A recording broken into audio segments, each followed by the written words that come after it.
한국 영화계는 지금 전성기를 맞이하고 있습니다. 한국 영화인들에 대한 세계의 러브콜이 끊이지 않는데요. 오늘은 그중 자랑스러운 소식 하나를 전해드리려고 합니다. 대한민국을 사랑하고 대한민국이 전 세계 1등이 될 수 있다고 믿는 채널 센튜브입니다.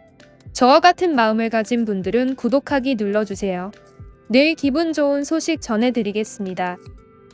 요즘 들어 경제, 문화, 사회 등 각종 영역에서 한국이 최초로 이루는 것들이 굉장히 많은 것 같습니다. 그중 문화 및 엔터테인먼트 부분에서는 특히 자랑스러운 소식이 많이 들려오는데요.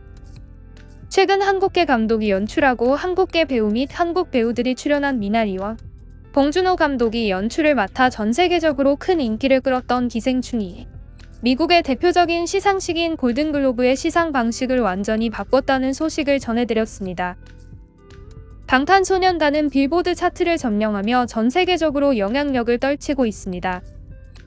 자랑스러운 일들은 더 많지만 오늘 전하려는 소식을 알려드리겠습니다. 바로 송강호가 칸 영화제 심사위원으로, 이병헌은 폐막식 시상자로 초대됐다는 소식인데요.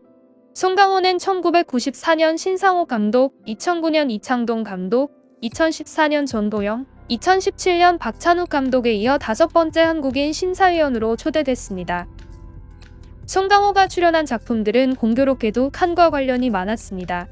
2007년 이창동 감독의 밀양으로 칸 영화제에 초청됐었고, 2009년 박찬욱 감독의 박쥐가 경쟁 부문에서 심사위원상을 차지했습니다.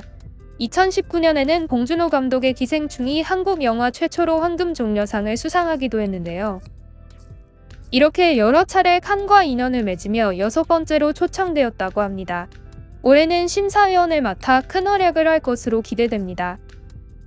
칸 영화제 측은 송강호는 한국 영화의 역사 속 주목할 만한 페이지를 써내려 가는 데 가장 중요한 역할을 했다며 심사위원 선정 이유를 알렸습니다. 송강호는 총 9명의 심사위원 가운데 1명으로 영화제 기간 내내 칸을 누비게 됩니다. 심사위원장인 미국의 스파이크 리 감독, 프랑스 배우 마티 디오, 미국 여배우 매기 질레놀, 오스트리아의 예시카 하우스너 감독, 프랑스 배우 멜라니 로랑, 브라질 클레베르 멘돈사 필류 감독, 프랑스 배우 타하르 라힘 등과 함께 올해 경쟁 부문에 오른 24편의 영화를 심사합니다. 이병헌의 경우에는 한국 배우 최초로 제74회 한국제영화제 폐막식 시상자로 나서게 되었습니다. 영화인 가운데서는 박찬욱 감독 이후로 2번째입니다. 영화제 폐막식에서 시상을 한다는 것은 정말 영광스러운 일입니다. 전 세계 영화인들의 축제의 마지막을 장식하는 것인데요. 칸에서 두 배우의 활약이 굉장히 기대됩니다. 이런 소식들에 대해서 일본인들은 착잡한 반응을 보이고 있는데요. 그들의 반응 함께 알아보겠습니다. 한국 엔터테인먼트 수준은 정말 대단하다. 기생충 아버지 역할에 솔직히 감명받았습니다. 대단한 배우라서 충분히 납득됩니다. 한국 영화에 빠지게 된 이유가 송강호와 한석규입니다. 한국은 전체적으로 매력 있는 배우들이 많습니다. 연기력도 매우 뛰어나고요. 일본의 엔터테인먼트 업계는 시간이 갈수록 후퇴하고 있습니다. 옛날엔 전 세계에 영향력이 있는 감독과 배우들이 있었는데 지금은 온 세계가 한국에만 열광하고 있습니다. 일본도 노력하면 좋겠습니다. 한국 영화를 본 뒤에 일본 영화를 보면 슬퍼집니다. 한국 영화는 헐리우드에 지지 않고 오히려 압도합니다. 재밌어요. 넷플릭스에서 한국 영화를 볼 수 있어서 너무 좋습니다. 혐한이지만 한국 영화들은 재밌게 보고 있습니다. 솔직히 일본 영화 보는 시간은 아깝습니다. 유감스럽지만 영화 쪽에서는 한국에 완전히 패배했어. 인정할 수밖에 없는 일본의 엔터테인먼트 현실이 안타깝구나. 헐리우드의 중심은 한국이 된 것 같아. 질투난다. 이런 부분에 대한 일본인들의 반응은 대부분 컴플렉스 덩어리로 보인다. 아시아인이 해외에서 활약한다는 것은 좋은 일이다. 한국 영화는 너무 재밌어요. 일본 영화는 깊은 메시지를 담은 내용이 없고 너무 가벼워요. 그에 비해 한국 영화들은 깊은 울림을 줘서 좋아요. 세계에서 일본은 점점 자리를 잃어가고 있는 느낌이 든다. 한류는 한동안 끝나지 않을 것 같아.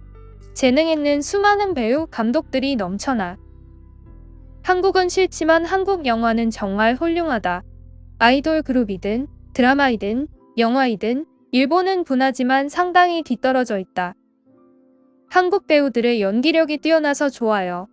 일본 배우들은 연기력이 별로라서 쉽게 질리게 돼요. 솔직히 한국 영화 재밌고 배워야 한다. 좋은 건 좋다고 평가하고 배우는 것이 성장하는 길이다.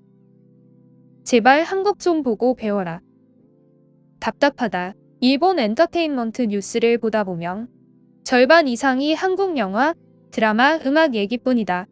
한국이 이렇게 성장할 동안 일본은 도대체 무얼 하고 있는 건가?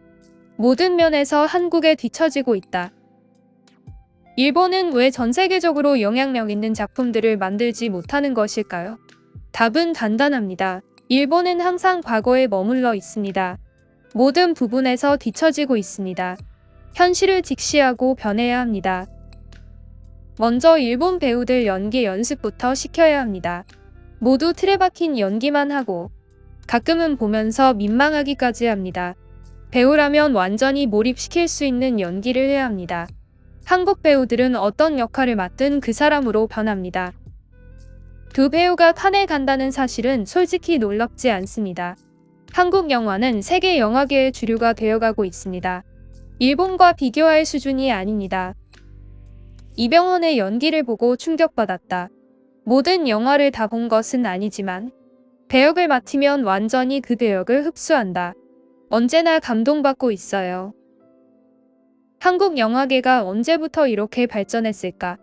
일본 영화는 언제부터 쇠락의 길을 걸었을까? 영화를 좋아하는 사람으로서 마냥 아쉽고 부럽다. 일본인들은 한국 영화계를 완전히 인정하고 일본의 영화계에 대해 씁쓸한 감정을 내비쳤습니다. 두 배우가 칸에서 활약한다는 것만으로 패배감을 느끼는 것 같습니다. 일본은 예전엔 한국과 격차가 나는 것에 대해서 받아들이지 못하는 경향을 보였습니다. 하지만 지금은 인정할 수밖에 없는 현실에 좌절하고 있는데요.